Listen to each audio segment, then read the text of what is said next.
agora ver história, mas é dando uma continuidade ao conteúdo que nós vimos na aula passada sobre os bandeirantes. O que a gente vai ver mais ou menos agora? A gente vai complementar o que nós já demos início na aula passada, na página 28, onde nós falamos sobre os bandeirantes. Como era uma expedição dos bandeirantes?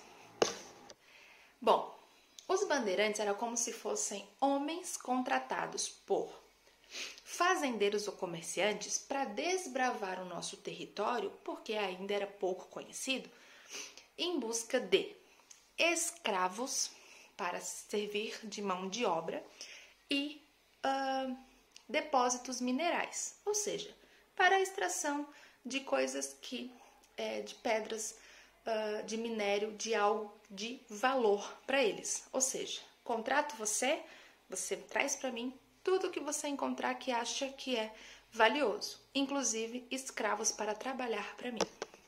Essas grandes expedições começaram em 1554 e elas eram bem perigosas, às vezes até bem sangrentas. Por quê? Porque havia obstáculos, haviam brigas, haviam lutas, porque não era só chegar no território indígena e falar você vai ser meu escravo. Não, provavelmente tinha resistência, né, gente?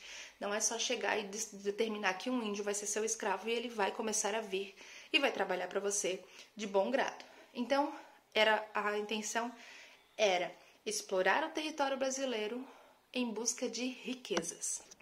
Essas explorações contavam com cerca de 50 homens. Esses 50 homens eram tanto homens livres, que foram aqueles que foram contratados e iam receber algo em troca, como os índios que eram encontrados no meio do caminho ou já eram escravos dos bandeirantes.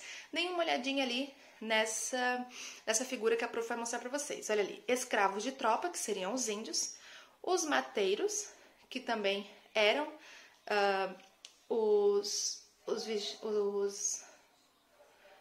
bandeirantes, e alguém para vigiar e olhar. Mas também não eram apenas os índios, eram negros também que trabalhavam. Os escravos ficavam com todo o trabalho duro, como arrastar canoas fora dos rios. Por quê? Por que fora dos rios? Porque as expedições começavam ali no rio Tietê.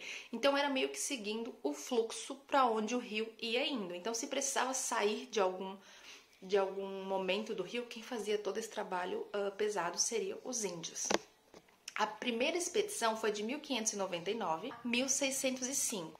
Digamos que as bandeiras tiveram seu lado positivo. Eles também grande parte deles são responsáveis pelo povoamento do nosso país. Então, como eles iam abrindo trilhas, abriam caminhos, por onde passavam, eles iam abrindo essas trilhas e as margens do quais foram pequenos povoados, onde eles foram ficando. E como a gente falou na aula passada, eles organizavam ali um determinado espaço e os próximos bandeirantes que chegavam, que continuavam fazendo expedição, eles poderiam usufruir daquilo ali. Mas teve seu lado negativo também.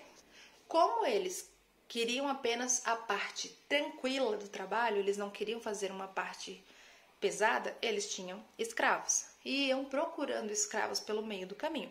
Por quê? Porque os índios também tinham um grande conhecimento de toda aquela região ali, onde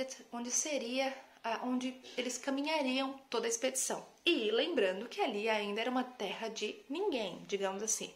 Então, animais, tudo vivia por ali à vontade.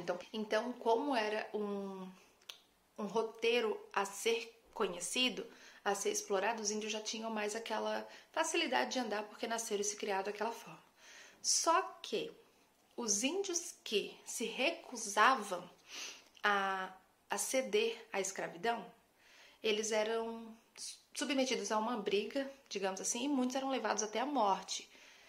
E havia muita briga, porque não é todo índio que simplesmente... Não é porque eles queriam ser escravos, uns achavam legal, mas não, eles iam ficar resistindo porque não era aquilo que eles queriam. Eles queriam viver na terra deles e trabalhar na terra deles e viver para eles, não enriquecer outras pessoas. Essa mesma violência atrás de índios para virarem escravos era utilizada também com os escravos que foram foragidos. Lá em 1965, um bandeirante, Domingos Jorge Velho, foi quem fez toda a procura, a caça e destruiu o Quilombo dos Palmares lá em Alagoas. E foi responsável pela morte de Zumbi dos Palmares, que é uma grande figura da resistência da luta do negro. Por quê? A violência que eles praticavam não era apenas escravizar, procurar assim, vou procurar você vai ser meu escravo. Não, você é obrigado a ser. E se você fugir, eu vou te matar. Então isso não era muito legal. Eles não queriam trabalhar, era um trabalhando para outro, que era para outro. Então, tipo, quem estava mais lá embaixo, digamos, numa faixa de comando, era o que mais sofria. Então, não se recuse. Ou você se recusa ou você vai ser morto. E em toda essa briga ali, os bandeirantes também entraram em conflito com os jesuítas. Por quê? Porque os jesuítas naquela época estavam ali trabalhando, catequizando os índios. Estavam morando com os índios, trabalhando com os índios. Então, o atrito chegou até eles. Ali em 1640, eles conseguiram expulsar os jesuítas ali de São Paulo. Então, essas missões, elas tiveram um lado positivo, que até foi algumas cidades, alguns estados, alguns locais foram bem conhecidos por causa da exploração, por causa da busca do dinheiro. As formações dos estados também começaram ali, mas a escravização é um ponto muito negativo para todo esse lado, para toda essa visão da nossa história. E dentre todos esses montantes que tinham expedições de 50 homens, tinha expedições de 2.000 homens, alguns se destacaram. E o que eu quero de vocês? Eu queria que vocês apresentassem para a prof, em forma de pesquisa também, apenas um. Vocês podem pesquisar no livro, vão colocar no livro, no caderno de história, um bandeirante famoso e o porquê dele ter ficado famoso. Depois a gente vai dar uma conversada a respeito na próxima aula, quando eu receber o de vocês. Aí eu falo um pouco mais sobre esses bandeirantes. Mas eu quero que vocês pesquisem um pouco do que fez esses homens específicos serem os bandeirantes mais famosos. Tá bom, turma? A pesquisa pode ser feita no caderno de vocês e o tema é bandeirantes que tiveram mais destaque nas expedições. Tá bom, turminha? Beijinhos e bom final de semana!